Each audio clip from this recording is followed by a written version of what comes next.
Hello, my name's Phil Morris. I'm the founder of the CheckOnMads.com charity. I'm here today at the Clatterbridge Cancer Centre with Matt Wakefield and Mark Porter. All three of us are testicular cancer survivors. And what we're going to talk about today is that we do help people going through the cancer, but we're going to go through the questions that get asked a lot. What's it like to be on chemo? What's it like to have scans?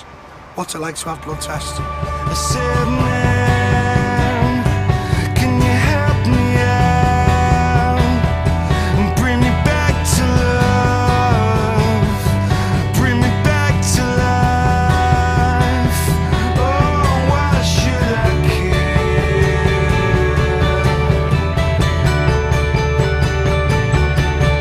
I said, how could you keep me out? So you've been to see your GP, you've found the lump. He'll then send you for an ultrasound scan. It should be within 2 to 3 weeks. Now, an ultrasound scan is what pregnant women have to have a look at the baby, but they also use them to check testicles. It's a good tool to find any sort of tumour or cancer. So you'll get in there, you'll be asked to sit your pants down, and they'll put gel on your testicles and give it a good scan. That should bring up near enough if there's any sort of cancer, but they probably won't tell you on that day. Okay, well, it's very straightforward. Just put a little bit of cold jelly on a probe here, run it across the testes, take a couple of pictures. Is that okay? That's fine. Okay.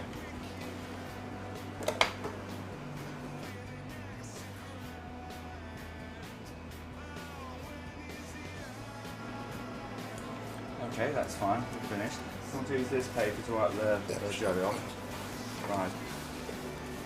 Have found a slight abnormality there in the testes. I think it does need some further investigation. Obviously, it's best to get this sorted out. So, if you drop the, we'll probably refer you to a specialist who in this sort of problem, and then they explain all to you, follow up treatments, etc. Okay. Okay. All right. Thanks, Doctor. Okay. If it turns up that you do have testicular cancer, a lot of things are going to happen in the next maybe 3 or 4 weeks. One of the most important things that you can have is a CT scan. A CT scan basically looks through your whole body to see if there's any tumours anywhere else, whether the cancer has spread. So you have to go in there. It's quite a daunting experience because it's a big thing that makes lots of noise, but it's a really important tool that you need.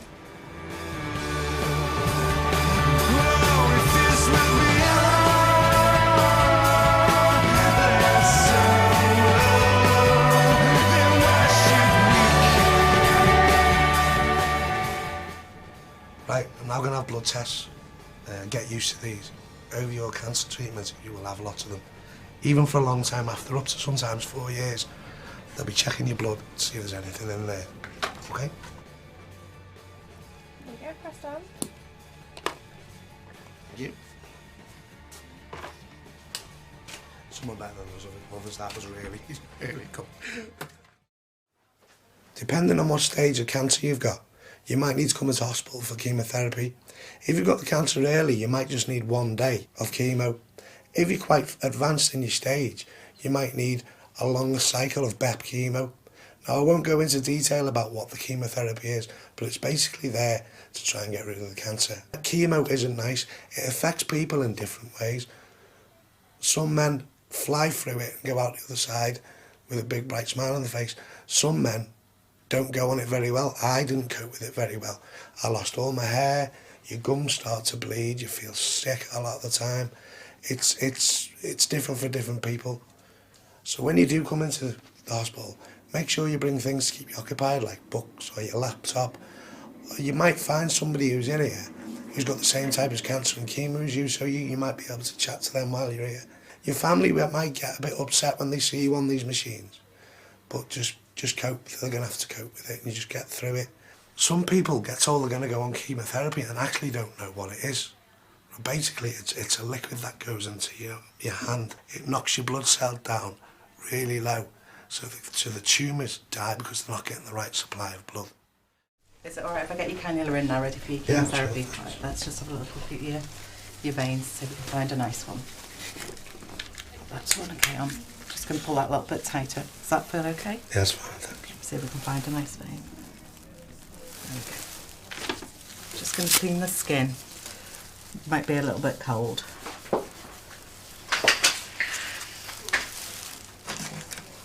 that dry off for a minute before we get the cannula in. You're going to feel a sharp scratch now. There we go. Got that in first time. I'll just make sure that's nice and secure.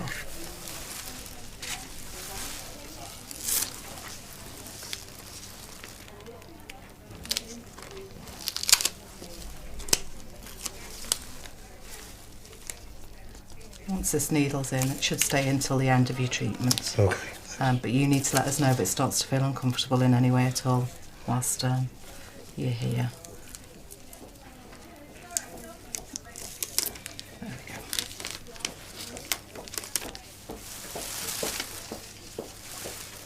I'm just going to get you hooked up to this first bag of your chemotherapy now.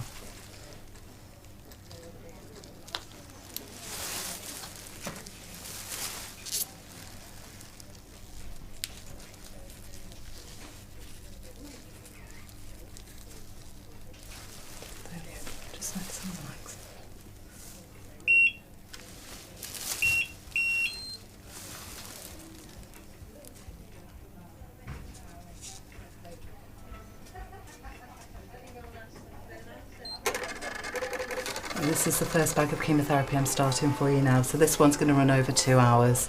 So I'm just going to set the right rate.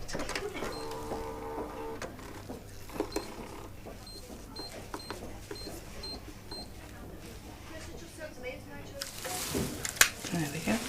Alright, so as I say, that's running now for the next 2 hours, but you shouldn't have any discomfort or any problems around your ventricle site. Whilst your treatment's running, so if you do have any problems, let us know. Okay. We've got your call bell if you need. Okay. And just give us a call back. That's great, all thanks. Thank you. Okay. Well, I had testicular cancer when I was aged 20. I had my left testicle removed and then had that followed up with radiotherapy. During the operation, I did feel alone. I didn't know anyone else who'd had testicular cancer. Days before the internet and all that. I knew of a guy called Lance Armstrong who'd had testicular cancer, worst case, and then went on to win the Tour de France. But I didn't really know anyone who's normal who had testicular cancer. I had my testicular cancer in '98. I was 29. I had 6 months of chemotherapy. I suppose at the time you just deal with what you're given. If I could go through it, anybody can go through it. And basically, I'm the same really. The only person I knew who'd had testicular cancer was Lance Armstrong and Bob Champion, the jockey. Since then, I've found that there's hundreds who've had it, so it wasn't just me. I did feel a bit down when I was on the chemo, but it's not something that you can't deal with. I did the 6 months. I did my 5 years and then I got the all clear. Checker Lads for me gave me somebody to talk to. They gave me support. They pointed me in the right direction. And also, really, with meeting all the survivors, we all became friends. Today we're outside Vernon's garage in Heswall. We're going to go inside and talk to one or two of the mechanics about testicular cancer, the signs and what to look for. Okay. Do you guys know how important it is to regularly check your balls for lumps? Not really, no. Yeah. Well, best time to check your balls is when you're having a bath or a shower, when your scrotal skin is most relaxed. Do a quick feel between finger and thumb. What you're feeling for, is any irregular lumps or swellings. Some lumps can be harmless, but it's always best to have them checked by the doctor or GP sooner rather than later. Okay, so Checker Lads is a charity helping testicular cancer. But I was treated here at Clatterbridge, so it's a place close to my heart. So we try to donate as much as we can, and you should too if you live in the local area. Jade will explain now where the money goes. The Clatterbridge Cancer Charity is the only charity that raises money to directly benefit Clatterbridge cancer patients across the region. So Clatterbridge receives a standard level of NHS funding, and the money we raise provides over and above what the NHS would be expected to supply. So little extras and big extras really that help the patients, things like hand and foot massages for our patients while they're waiting for their treatment, pioneering cancer treatments. We've got loads of cancer research projects going on this year as well, so really exciting things going on. Yeah, so if you can spare a few quid and you live in the area, make sure you give it to Clatterbridge. Pick yourself off the floor, try to be stronger. I am ready to go, ready to fly. I'll end up losing it all, so I can't wait much longer. Okay, important bit now. I'm going to quickly go through it. Right. Check for lumps on your testicles. Now, when you start feeling your testicles, you'll find out they are quite like a boiled egg. So you need to do it once a month. Now, we're not going to go into great detail, but all you do really is have a bath or a shower, right? That makes the testicles drop away from your body to cool down, and it relaxes the skin around it. So, let's have a look. Let's pretend that's your testicle, right? One testicle is normally bigger than the other and hangs a little bit lower, so that's normal. So get used to feeling them once a month. And what we do is we get our finger and thumb, really easy, finger and thumb, and we start feeling around the wall. And really, trust me, when you start feeling, they do feel like boiled eggs. So you do have the epididymis at the back, which sometimes you can find cysts in. When you start checking, you'll find stuff. But what's really important is on the wall itself, okay? You find any sort of lumps or anything irregular, then go and get it checked out. Get all lumps checked out. If you find a cyst in there, go and get it checked out. Also as well, testicular cancer can be a swelling. It's not always lumps. If you find that your testicles getting bigger and harder, and it's, you know, it's not what you're used to, then go and get it checked out. It's up to you, once a month. Don't go through what I went through. If they find it early, right, it's over and done with. So do that once a month. My name's Steve White, and I've been a long time supporter and part of the Checkham Lads posse, and at the moment I'm sitting here with Joy and Katie. With testicular cancer, there's obviously the person that is told that they're suffering from TC, but there's also the family. So you know, all us boys know how important the ladies in our lives are. So I'd like to just ask Katie and Joy just a few quick questions about the impact that testicular cancer had when their boys were diagnosed. So I might ask you, Joy, had you ever heard of testicular cancer before Philly came home with a diagnosis? Vaguely, but not something that I'd read about or I'm more in tune with women's ones than male ones. So it was a bit of a shock. What about you, Katie? Pretty much the same, really, yes. Yeah, I've heard of it, but I didn't know a great deal about it. But I would agree, I was more in tune with women's cancer. Yeah, the first time I realised something didn't feel quite right, we were about to go on holiday in 2010, and I woke up, it wasn't the first time, I woke up in the middle of the night with sort of a searing pain across my abdomen and in my testicle. I couldn't put it down to one particular area, and the only thing that could relieve it was going to the loo, and because we were going on holiday and everything, I thought, well, I better just go and see the doctor. So I went to see him. He didn't even check him. I told him I'd had this sort of crushing pain, and he didn't even check my testicles, and he gave me something for acid reflux. So I went away sort of half reassured and half not. If he wasn't bothered, I wasn't bothered, kind of thing. And then as we were on holiday, it still didn't feel right. It wasn't a lump or anything, it was just hard and heavy feeling. It just didn't quite feel right. And my wife checked it and said I'm not sure, and we decided that when we got back I should go and get it checked out. Like, so I got back, and my daughter came down with chicken pox, so I put it off because the focus became on her. And 3 weeks later I went and they checked it, and I was straight to the hospital straight away after that. So. Would you say that your GPs, well, you've mentioned your GP already, would you say that your GPs were really up to speed with the different symptoms that testicular cancer can exhibit, or did you feel that it was lacking in that department?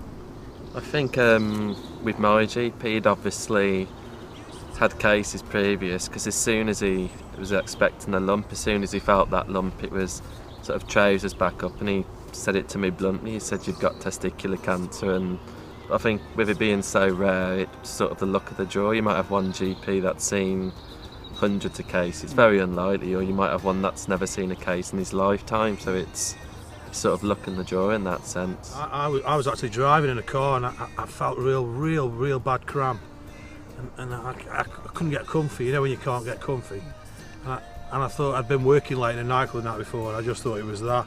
And I was driving to a football game, and obviously at the football match I couldn't feel it, but on the way back I felt it. After a couple of days it hadn't gone, and I'd seen on the television a Robbie Williams advert about checking yourself, and then Dr. Chris was talking on the telly about checking yourself. So I checked myself in the bath, found a lump, went to the doctors. She said it was an infection, but she'd make an appointment for a scan. Didn't go, got some tablets, didn't go, went for a scan a couple of months later, then got told what it was, and had the operation. And I just felt a real stabbing pain in the testicle, and I thought, I'd better get this seen to. I'm Phil Morris. I'm Mick Riley. We've kind of been on each other's radars and working together for Checkham Lads for 8 years now. I met Philly backstage at a Paul Weller concert, and he wasn't in the best of health at the time. No, I had stage 2 testicular cancer, so I was on chemo at the time, and it was just I was just at the point where you're just finishing chemo, so I had no hair, I was out of breath, tired, and I'm a drummer, so I play the drums, and one of my heroes is Steve White. So I actually contacted Steve when I was going through chemo, saying, "Look, are you doing a drum clinic?" Because I'd actually missed a drum clinic. The very day I found out I had testicular cancer, I was meant to be going to the Zanzibar. The Zanzibar in Liverpool. And Steve's got a website, obviously, so I emailed saying, "When are you doing the next one?" And Steve said, "Why didn't you come?" And I said, "Well, I've got testicular cancer." So Steve was kind enough to invite me to backstage when you were playing with Paul Weller, and I'm a big fan of Paul Weller as well. So we got chatting, didn't we? And we were talking about that at the time. There are websites. There's some brilliant websites out there, like tccancer.com and the Testicular Cancer Resource Centre, and so many. But there wasn't very many with a bit of support and a bit of, well, I've had it and you've had it, and, to contact. So me and Steve got chatting away, and I was very angry about it. I just needed someone to talk to. So that's when it come about. Me and Steve said, "Well, I know a guy who does my website. I'll get the money together." And that's how Checkham Lads come about, wasn't it? And then Mick here, I was in the army with Mick. We were in the same boxing team and same regiment, and we're from the same area of Wirral, so friendship was there because we both had testicular cancer. And I thought, if Mick's good at talking, and Mick could possibly do awareness and supporting the army, and it sort of got from there, didn't it? It become really big. And the one thing we looked at was, I run sort of the military side of life. Soldiers are at the right age to develop testicular cancer. They're sporty by the very nature. They do a lot of fitness and all that kind of stuff. And more importantly, we're prone to knocks and bumps and everything when we go on operations, exercises, even doing the assault course. It's just a sort of prime target for testicular cancer. So after having a little chat, that's when we decided to start doing awareness talks as well, wasn't it? And I think, as I say, always aware of the boy or the lad that's sitting there watching this at home, probably frightened, something's not quite right.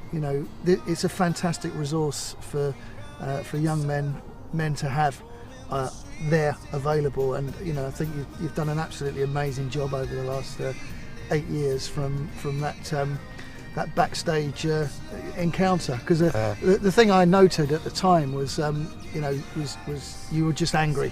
You were angry about that there's so many boys that are getting this, and you was especially referring to the younger lads that were getting it, because you've just been in hospital and talking about your experiences with some 16, 17-year-old lads. And you know, I just thought, well, the one thing you don't want while you're trying to get through the chemo is to be angry with it, because that's not going to do you any good at all. And just taking that medium of communication and you know, and what Mick's done with the army, it's you know, you really should be proud of yourselves in what you've done over the last 8 years. Yeah, it's been hard work, but fun. And we've met so many of the lads you've spoken today. Hopefully, coming here today, they've met new friends, and it's a lot easier if you can talk to someone who's had it a lot more than you make out. It is a good part of the recovery. Let's be serious now, lads. I mean, young lads do die from it. I know a few, and it's heartbreaking, but part of the recovery after, when you're put in remission, is for me to be able to ring up Nick or to talk to some of my friends that I've met. I mean, Nick O'Hara-Smith, who runs his testosterone site, who you've seen today, has probably helped more men with their problems than most put together. Afterwards I was such a bad way, with just mentally, and you know, I was a mess. And I noticed something on a website, can't remember which one it was, saying about testosterone after testicular cancer. I knew there was something else. They kept giving me antidepressants and saying, you're just depressed, there's nothing wrong with you, go out, get on my office, have these tablets. But I knew there was something else, because it wasn't me. And when I read Nick's website and I read some of the symptoms of low testosterone after testicular cancer, that's me. And I can honestly say now, I know he's here, but if I hadn't found out, I don't know where I'd be now. So I owe a lot to Nick. So if you are going through testicular cancer, have a look at Nick's website and get in touch with us, and get in touch with all of us. We can get in touch. We can put you in touch with other survivors. We do an event up Snowdon every year. We don't want to change the world, we just want to help and matter. Yeah, I think Matt's already alluded to it before. The biggest piece of advice I can give anyone who's going through this is you are not alone. You know, there's loads of information out there, and it's all at the touch of a button. And again, one of the reasons I think Checkham Lads is so successful, there's an actual face there. You know what I mean? Philly works tirelessly around the clock, dealing with guys all over the country, you know, jumping in his car and literally holding people's hands as they're going to the doctor and everything. And for me, my biggest one, because I was only 21 when I got it the first time, and obviously a young, fit soldier as well, it's the embarrassment factor. I didn't want to go to a doctor, I didn't want to drop my trousers, you know, and I still do it every year now on my surveillance checkups. But embarrassment isn't something to die for. You know, do believe that these doctors do see, you know, men's private parts hundreds and hundreds of times a month. They're not going to remember just this one bloke. You know, don't die of embarrassment. It's just not worth it. Speak to someone who knows what they're doing. You know, myself, Philly, Nick is subject matter expert, and we can pretty much cover 100% spectrum of the whole subject. You know what I mean? From the testosterone through to the chemo. There's always somebody involved in Checkham Lads, or in touch with us, or we're in touch with them, who has been through near enough the same thing. You know, there's so many different ways it can be. We don't know for certain what causes it, but one of us will have been through pretty much the same story as somebody else. So biggest thing is seek advice. It's not going to come to you. You need to go out and find it. Everyone's different. What's good for one person is not good for somebody else. I mean, at the time when I had mine, the only people I'd ever heard, the two people ever having testicular cancer, was Lance Armstrong and Bob Champion. But you think you're on your own. But you know, there's loads of guys out there who are having it and having the chemo, and you know, if I can do it, anybody can do it. Really, I'm a big pussycat, really. But the advent of the internet really has changed things, because it's given us the power to communicate and given us a facility where everybody can access that information. Even this side of survivorship, it's made me a lot more focused. There's things that you'd be bothered about before almost seem petty now, and a lot more willing to help others, a lot more positive. It's something so negative's actually had a really positive impact on my situation. So no idea how awful it is to see your son on a bed having chemo and you can't make it better. As the youngest member of our illustrious group, anything to add to that, Matt? You're not alone. I mean, there's a huge army of testicular cancer survivors out there, lots of supports. Well, that's a really positive fact, isn't it? And I mean, it's just amazing that, you know, we've been chatting away all morning, all day, and we're supposed to sort of be embarrassed about talking about these issues, and you know, the more we do, the easier it's going to get. So thanks, guys. It's getting even better. I do think it's getting far more open to people to discuss things as well, and hopefully something like this will help people.